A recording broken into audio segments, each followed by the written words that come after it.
Nous sommes avec l'ambassadeur de l'Union européenne en Côte d'Ivoire. Bonsoir, Excellence. Bonsoir. Merci d'être là. Vous êtes Monsieur Irshad Razali. Et la thématique est très importante. L'Europe, un partenaire pour l'emploi des jeunes, principalement le projet Global Gateway. Est-ce que vous pouvez l'expliquer et comment la jeunesse ivoirienne s'intègre dans ce projet-là? Alors, la jeunesse ivoirienne est au cœur des priorités que nous avons, avec d'ailleurs les autorités de ce pays. Pour une raison assez simple, c'est que la moitié de la population est faite de jeunes de moins de 25 ans. Donc c'est une cible considérable. Et la jeunesse, pour nous, est non seulement un vecteur d'espoir pour l'avenir, mais c'est déjà la réalité du pays, c'est le dynamisme, c'est les emplois d'aujourd'hui et de demain, c'est le réservoir de croissance et c'est le facteur de transformation et de progrès du pays. Donc c'est les raisons pour lesquelles la jeunesse est au cœur de nos interventions. Vous évoquiez le Global Gateway. Le Global Gateway est en fait un ensemble de projets destinés à accélérer la transformation socio-économique du pays, à l'équiper avec des infrastructures qu'on appelle critiques, c'est le jargon, mais surtout à accélérer la création d'emplois et l'inclusion de la jeunesse de ce pays. Très bien. Alors, Daouda, on commencera par vous. Question. En fait, ce que je voulais savoir, c'est dans ce projet-là, il y a combien de jeunes qui vont bénéficier du projet et puis pour quels résultats? Très rapidement, parce que je sais qu'on va couvrir. Donc, est-ce que, en fait, cet intérêt accru pour la jeunesse ivoirienne, est-ce que l'enjeu est économique, social ou bien sécuritaire? Quand on sait tout ce qui nous entoure de façon sécuritaire en Côte d'Ivoire. Donc, ça fait 3 questions. Vous avez répondu à la question en la posant. C'est-à-dire que la jeunesse, elle est au cœur de ces dynamiques. C'est-à-dire qu'une jeunesse bien intégrée, c'est une jeunesse qui a des emplois décents, c'est une jeunesse aussi qui participe à la stabilité du pays. Mais pour répondre plus précisément à votre question, nous intervenons au niveau de la formation. Donc nous travaillons avec le ministère de l'enseignement technique et professionnel.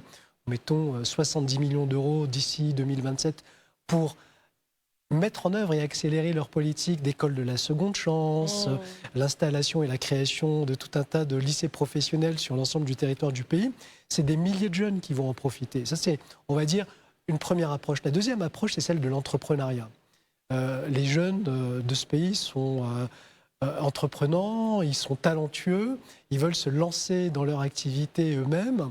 Et l'un des facteurs limitants à cet entrepreneuriat, la plupart du temps, c'est la gestion de l'entreprise, mais aussi l'accès aux fonds. Et l'accès aux fonds, c'est quelque chose auquel nous répondons avec des lignes de crédit très, très, très significatives qui passent par les banques ivoiriennes, qui elles-mêmes mettent en place des produits pour des entrepreneurs dans le domaine de l'agriculture, dans le domaine de la tech, puisque on est aussi tourné vers les métiers d'avenir, dans le domaine des petits métiers de forgeron, etc.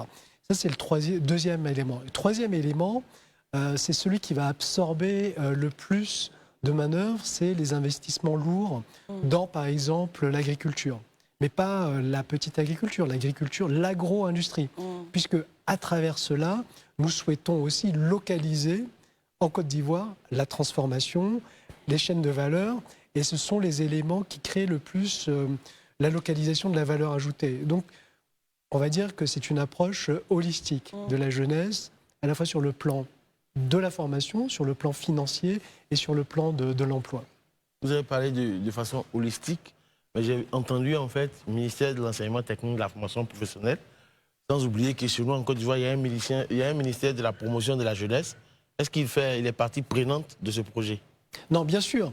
Je l'évoquais pour illustrer le fait que nous soutenons une politique active de formation. Mais tout ce qui touche à la jeunesse, et j'ai rencontré le ministre Touré à cet égard, qui a rappelé effectivement que son ministère est un ministère qui couvrait l'intégralité de ses activités et avec lequel nous avons plaisir aussi à travailler. Très bien. Marius? Alors, c'est une belle initiative de l'Union européenne, telle que vous voulez la mettre en œuvre. Ne pensez-vous pas que cette initiative, qui découle justement d'une volonté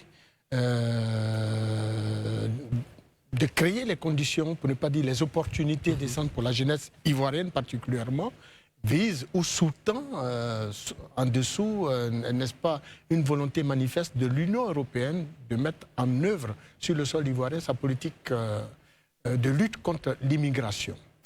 Alors, je pense que le mot important dans votre question, c'est opportunité, au pluriel.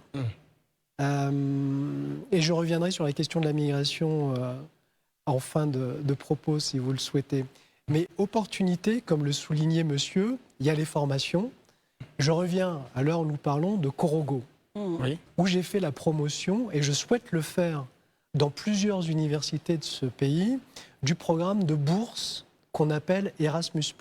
Okay. C'est un programme extrêmement généreux, je dirais, qui est doté d'un demi-milliard d'euros.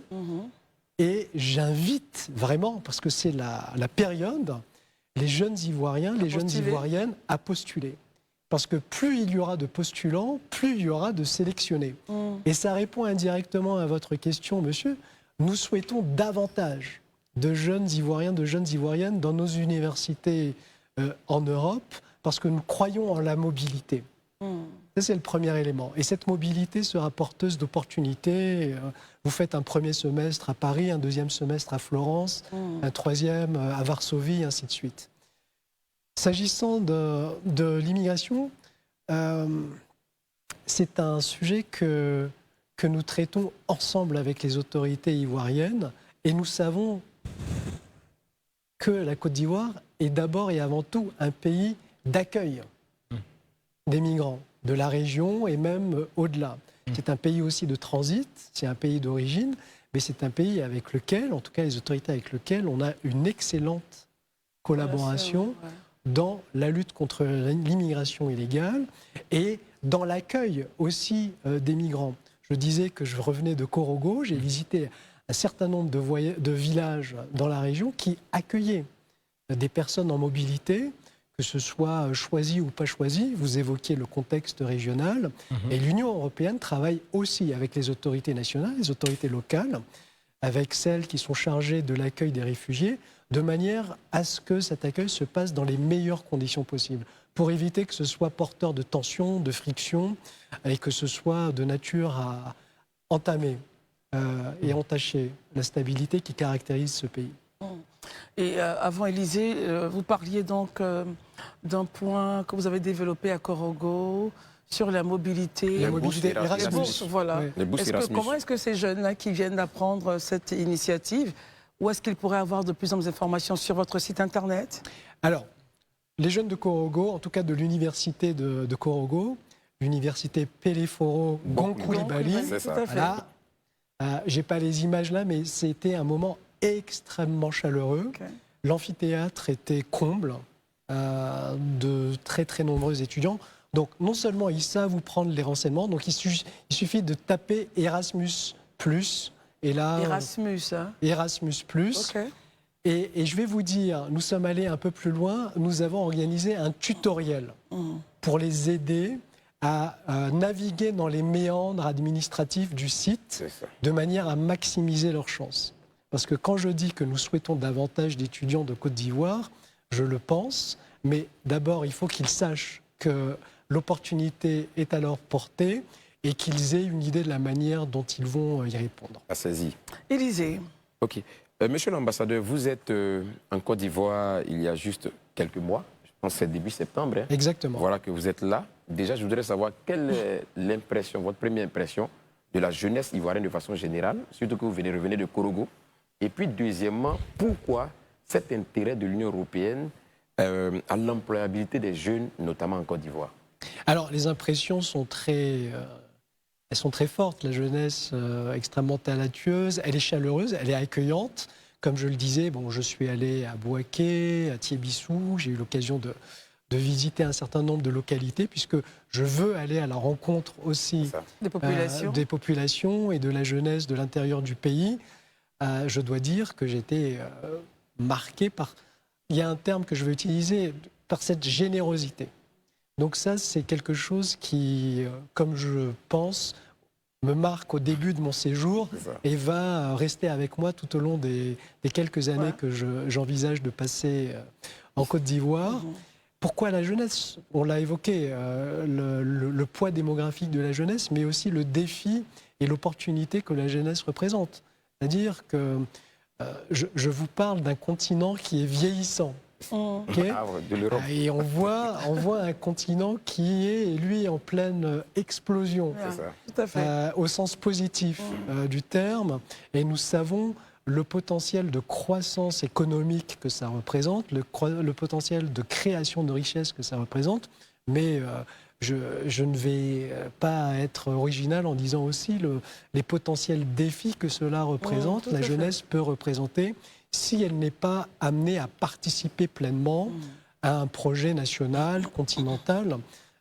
Et donc c'est à cela aussi que nous travaillons ensemble avec les autorités ivoiriennes. Et je tiens à le préciser, les priorités dont on dit que ce sont les priorités de l'Union européenne, ce sont des priorités qui sont choisies d'abord et avant tout conjointement avec le gouvernement. Et pas plus tard que ce matin, j'étais dans le bureau du Premier ministre précisément pour faire un tour d'horizon et pour être à l'écoute de ces orientations, des priorités, des inflexions, des ajustements ou des encouragements qu'il a à manifester ou exprimer sur la collaboration qui est en cours. Très bien. Alors, nous terminons notre entretien dans quelques minutes. Que devrait retenir le jeune qui nous regarde depuis la Côte d'Ivoire, depuis toute l'Afrique, puisqu'on est très, très suivi? Que devraient retenir ces jeunes-là vis-à-vis de la vision de l'employabilité des jeunes Africains pour l'Union européenne? Alors, l'employabilité des jeunes passe, je pense, par cette formation.